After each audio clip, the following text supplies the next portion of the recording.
नमस्कार। इस वीडियो में हम समझेंगे कि राज्य सरकार का राज्य कर्मचारी जब सेवानिवृत्त होता है तो सरकार की ओर से कुछ महत्वपूर्ण लाभ, आर्थिक लाभ उस सरकारी कर्मचारी को सामाजिक सुरक्षा के तहत दिए जाते हैं। उसका संबंध उसके संपूर्ण सेवा काल से होता है।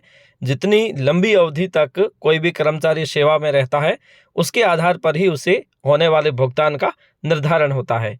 आज हम इस वीडियो में समझेंगे कि जब कोई सरकारी कर्मचारी सेवानिवृत्त होता है तो उसे उस दिन 300 दिन का वेतन एक साथ दिया जाता है।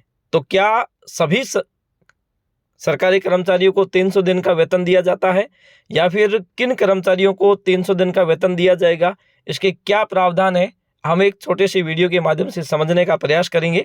अगर आपको वीडियो अच्छा लगे तो उसे लाइक कर देना और चैनल को सब्सक्राइब कर देना, ताकि आगे कोई भी आपके पास वीडियो आए तो आसानी से उसे आप देख सको।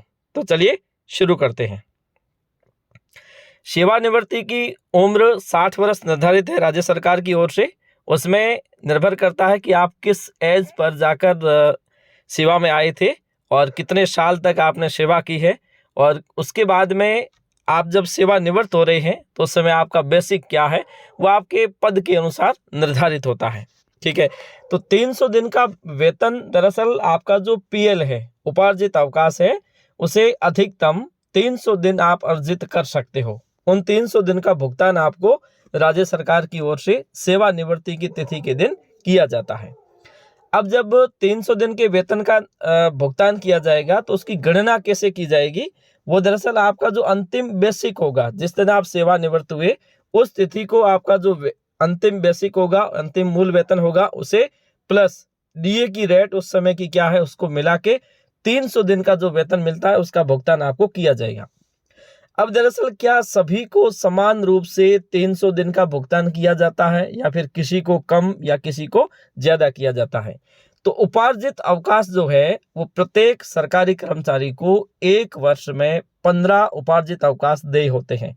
अधिकतम 30 होते हैं, लेकिन शिक्षा विभाग की बात करें, क्योंकि जहाँ पे ग्रीष्मकालीन अवकाश का प्रावधान है वहां पर 15 पीएल है वो लैप्स हो जाती है, और सामान्य रूप से जो सरकारी कर्मचारी है उनको 30 पीएल का प्रावधान किया गया है। और शिक्षा विभाग की बात करें तो 15 पीएल देय होती है, वो उसके खाते में जुड़ती जाती है। उस पीएल का कर्मचारी एज ए अवकाश के रूप में भी उपयोग कर सकता है और एक साल में 15 दिन का वेतन भी ले सकता है, या फिर चाहे तो उसे 300 पीएल तक वो जोड़ भी सकता है अपने खाते में, ताकि सेवानिवृत्ति के समय उसे किया जाए।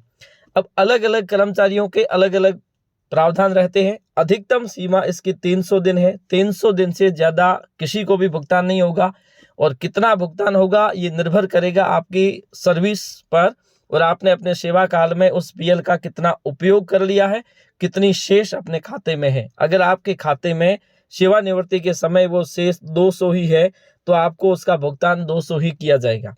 ठीक है, और अगर 300 है तो 300 ही किया जाएगा। 300 से ज़्यादा है, हालांकि 300 से ज़्यादा की एंट्री सर्विस बुक में नहीं होती है, लेकिन 300 से ज़्यादा आप है वो संचित नहीं कर सकते हो। इस दौरान आप अवकाश भी ले सकते हो, एज ए रूपांतरित रूप में अवकाश भी ले सकते हैं, या फिर उसे आप नकद भुगतान भी कर सकते हैं। नकद भुगतान एक साल में अधिकतम 15 होते हैं, और अवकाश जितनी आपके खाते में शेष है उतनी आप कभी भी उपयोग ले सकते हैं। तो इस प्रकार से सरकारी कर्मचारियों को अधिकतम 300 दिन का वेतन सेवानिवृत्ति के समय राज्य सरकार की ओर से दिया जाता है। आज के लिए इतना ही। धन्यवाद।